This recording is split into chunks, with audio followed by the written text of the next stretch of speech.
चीखते चिंघाड़ते इब्तदाइये, तज़्ज़िये, तबसरे, शुरका पर हकारत भरे जुमले कसना, मेहमान शुरका को बहस में उलझाकर लुत्फ अंदोज होना और प्रोग्राम के आखिर में इस सारी बेबुनियाद गुफ्तो शनीद को अपनी मर्जी के मुताबिक रंग देने की कोशिश करना। दोस्तों, क्या इसे सहाफत कहते हैं? तशक्कुर डिजिटल की वीडियो में खुशामदीद। नाज़रीन, क्या सच है, क्या झूठ और क्या आधा सच है? आज पाकिस्तानी शशोपंच का शिकार है कि किस बात पर यकीन करें और किस को झुठलाएं। मीडिया पर बगैर तहकीक के इस तवातुर से इल्जामात दर इल्जामात की गिरदान की जाती है, असल सच दब ही जाता है। सहाफत जिम्मेदारी है, तफरीही मशगला नहीं। जिम्मेदारी का एहसास ही ज़बान को हुदूद का पाबंद बना सकता है। सहाफत एक तामीरी काम है और तामीरी जहन रखने वाले ही सहाफ़ी बन सकते हैं। तखरीबी और मनफी जहन रखने वाले लोग सहाफत में आ जाएं तो सहाफत को गाली बना देते हैं। सहाफत हकीकत बताती है, गुमराह नहीं करती। लेकिन हमारे मीडिया के एक बड़े हिस्से ने लोगों को गलत इत्तलात और मबनी बयानात तबसरे फराहम करने को कारोबारी मिशन बनाकर सहाफत की बुनियादें तबाह कर दी हैं। कौन सा ऐसा मुल्क है जहाँ के शहरी को इतनी सहूलियात हासिल हैं, जहाँ वो जब भी चाहे जैसे भी चाहे बगैर सबूत के किसी भी शरीफ आदमी या इदारे की पगड़ी उछाल सकता है? इसी सहाफत ने अदम बर्दाश्त के जिस कल्चर को फरोग दिया है वो इंतहाई खौफनाक है और इसके इंतहाई अफसोसनाक नताइज सामने आ रहे हैं। नाज़रीन, कराची के इलाके खोखरा पार में निजी टीवी चैनल के एंकर और विलागर नूरुल आरफीन के घर पर नामालूम मुसल्लह अफराद ने हमला किया और उन पर तशद्दुद करके फरार हो गए।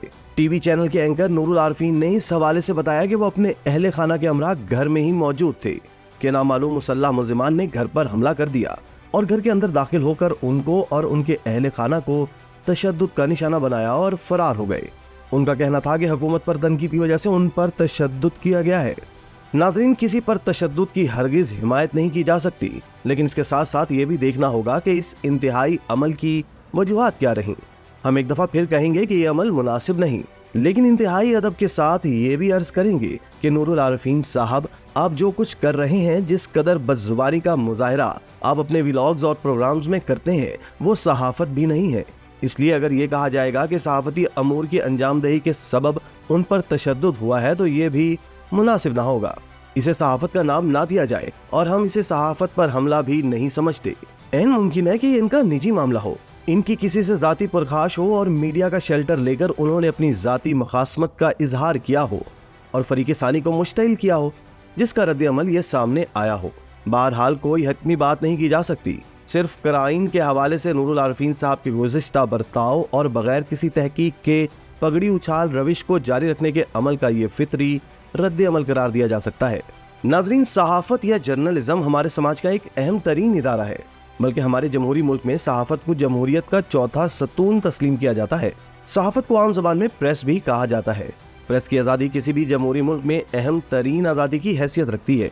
यह आज़ादी एक अहम मकसद के तईन फराहम की जाती है और वो है कि किसी भी तरह के हक़ाइक़ को अवाम के सामने लाने से कोई रोक नहीं सके। नीज़ जमहूरी हुकूमत की किसी भी पॉलिसी पर अवाम सवाल कर सकें, क्योंकि जमहूरी निज़ाम हुकूमत में अवाम ही हुकूमत का इंतखाब करती है और असूली तौर पर हुकूमत अवाम के सामने जवाबदेह होती है। बेशक प्रेस की आज़ादी के साथ साथ इसकी जवाबदेही भी इतनी ही ज़रूरी है ताकि आज़ादी के साथ मिले हुए इख्तियारात का नाजायज़ इस्तेमाल होने के अंदेशों को कम किया जा सके। दोस्तों, इससे ज़्यादा क्या तबाही होगी कि मुल्की इदारों पर यह कीचड़ उछाला जाए। इससे ज़्यादा क्या तबाही होगी कि शख्सियात की आड़ में इदारों पर इल्ज़ाम तराशियाँ बहतान बाजियाँ की जाएँ। इससे ज़्यादा और क्या तबाही होगी कि 5th जनरेशन वॉर के नाम पे मुल्की सालमियत को खतराक लाक किए जाएं और इस सबको आज़ादी इजहार राय का नाम देकर शोलों को भड़काया जा रहा है और ये आग किसी भी वक्त इस पूरे माशरे को लपेट में ले सकती है। अजीब फ्री स्टाइल माशरा है, जिसकी चाहो पगड़ी उछाल दो, जिसे चाहो उसे सरेआम रुस्वा करने की कोशिश करो, जिसे चाहो इसे मोरिद इल्ज़ाम ठहरा दो, उस पर संगीन से संगीन इल्ज़ाम लगा दो। अफराद तो अफराद, काबिल एहतराम इदारों को भी अपनी मशक़ सितम का निशाना बना डालो, आपको पूछने वाला कोई भी नहीं। इसी तरह की मज़ीद वीडियोस देखने के लिए आप हमारा चैनल सब्सक्राइब करके बेल का आइकॉन प्रेस करें। इसके अलावा अहलियान कराची के लिए रोज़नामा तशक्कुर हर स्टॉल पर मौजूद है।